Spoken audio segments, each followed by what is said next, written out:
I got so much more.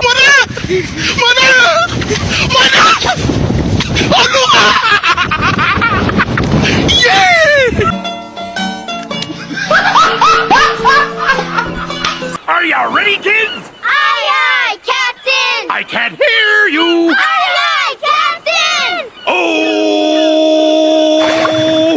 Fucking design on right now.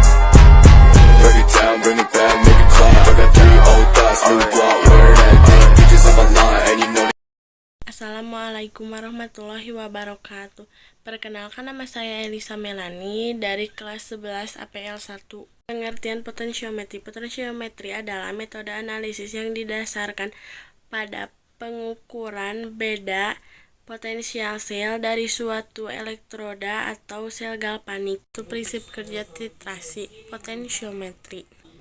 Larutan sampel larutan KOH dengan volume tertentu ditempatkan dalam beker gelas atau Erlenmeyer, dan larutan penitran larutan baku atau titran.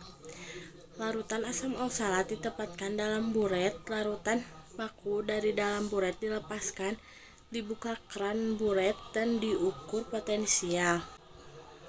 Larutan pada setiap mili penambahan titran dan dicatat. Semakin kecil volume titran yang ditambahkan dan potensial larutan diukur akan menghasilkan data yang teliti. Keadaan sebelum titik ekivalen titrasi dicapai, penambahan titik akhir menyebabkan kenaikan potensial larutan secara perlahan. Pada keadaan sekitar titik ekivalen sedikit, penambahan titran akan menyebabkan lonjakan harga potensial larutan. Pada keadaan setelah titik ekivalen, penambahan mili titran hanya akan menyebabkan sedikit peningkatan potensial larutan. Contoh rangkaian alat adalah seperti yang ada di sini. Saya akan menjelaskan titrasi potensiometri. Langkah pertama yaitu pengecekan pH pada buffer 4, buffer 7, dan buffer 10.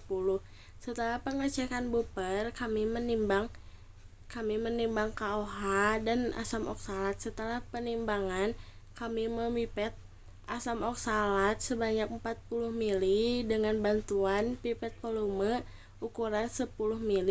Jadi kami memipet 4 kali. Setelah dipipet, asam oksalat dimasukkan ke dalam gelas kimia, lalu dititrasi dengan KOH. Setiap ditambahkan titran 1 ml, ada pengecekan pH dan terus menerus selama 30 kali. Dalam pembuatan jurnal diantaranya harus ada judul, tujuan, tanggal, alat dan bahan, prosedur, perhitungan, pembahasan, dan kesimpulan. Yang pertama, judul pembakuan KOH dengan titrasi potensiometri. Yang kedua, tujuan, untuk menentukan konsentrasi KOH dengan metode potensiometri. Yang ketiga, alat dan bahan.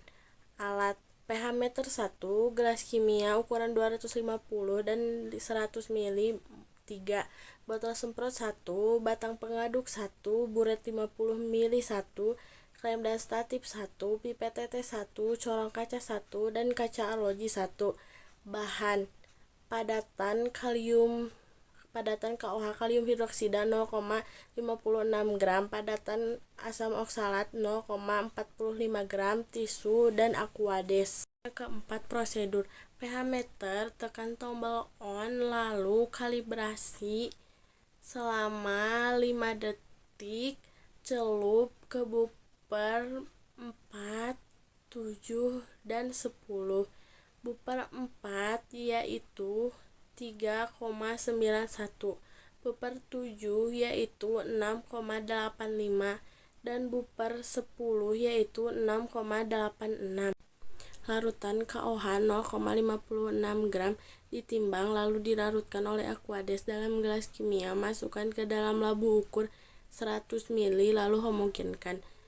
Larutan asam oksalat 0,45 gram. Asam oksalat ditimbang lalu dilarutkan oleh aquades dalam gelas kimia dan dimasukkan ke dalam labu ukur 100 ml lalu homogenkan. Setelah prosedur yaitu perhitungan, contoh perhitungan adalah seperti ini.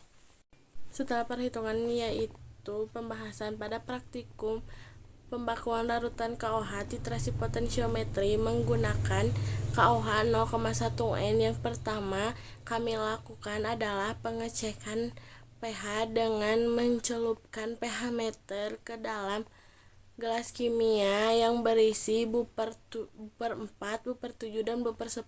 Di buper 4 menghasilkan 3,97, di buper 7 menghasilkan 6,85, dan di buper 10 menghasilkan 6,86. Kemudian kami menimbang 0,56 gram KOH dilarutkan menggunakan Aquade. Setelah KOH larut, dimasukkan ke dalam labu ukur 100 ml, lalu ditambahkan Aquade sampai batas cincin dan homogenkan. Setelah pelarut KOH, kami menimbang kembali asam oksalat 0,1 N sebanyak 0,45 gram, kemudian larutkan dengan Aquade, lalu pindahkan ke dalam labu ukur 100 ml, kemudian homogenkan. Kemudian kami memipet larutan asam oksalat 0,1 N sebanyak 40 ml, dimasukkan ke dalam gelas kimia dengan bantuan pipet volume 10 ml sebanyak 4 kali. Lalu masukkan larutan KOH 0,1 N ke dalam buret sampai batas cincin. Lalu titrasi larutan KOH dengan larutan asam oksalat. Setiap ditambahkan 1 ml titran, bisa melakukan pengecekan titran dengan pH meter. Jika terjadi lonjakan pH, titrasi dihentikan. Di sini kelompok saya mengalami lonjakan pH dari pH 4,25 menjadi pH 5,01. Kemudian untuk menentukan pH, kami menggunakan pH meter, yaitu dengan menekan tombol on, kemudian kalibrasi selama 5 detik. Dan pH yang didapat akan muncul di pH meter. Pengecekan pH ini dilakukan tiap penambahan 1 ml. Pengecekan dan penambahan titran ini dilakukan selama 30 kali dengan menggunakan titran 30 ml. Persamaan reaksi yang didapat yaitu KOH menjadi K+ ditambah OH-. C2H2O4 menjadi C2O2-2 ditambah 2H+. KOH ditambah C2H2O4 menjadi K2C2O4 ditambah H2O. Setelah pembahasan, yaitu kesimpulan: 1. Mengetahui konsentrasi larutan KOH dengan menggunakan metode potensiometri. 2. Mampu mengkalibrasi dan menggunakan pH meter. 3. Dapat membuat larutan. Sekian dari saya, mohon maaf apabila ada kesalahan, mohon dimaklum karena saya juga sedang belajar. Sekian dan terima kasih. Wassalamualaikum warahmatullahi wabarakatuh.